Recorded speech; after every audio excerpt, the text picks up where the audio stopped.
Brainy quotes number 3. People get involved not just in politics but in groups and sects and forget the main reason why we're here, to worship Allah. The more knowledge you have, the greater will be your fear of Allah. I hope that when we stand up to those who oppress our communities, that Allah accepts from us that as a form of jihad.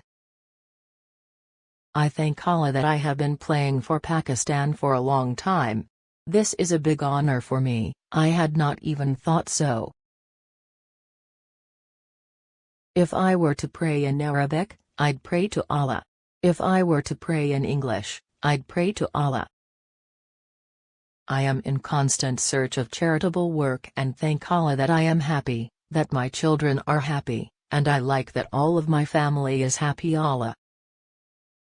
Do not share the knowledge with which you have been blessed with everyone in general, as you do with some people in particular, and know that there are some men in whom Allah, may He be glorified, has placed hidden secrets, which they are forbidden to reveal. For one, the Quran is considered by Muslims to consist entirely of words spoken by Allah Himself.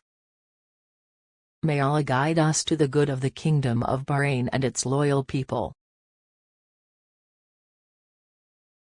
If I have another life at all, I will once again beseech Allah to give me the blessing of living this life again.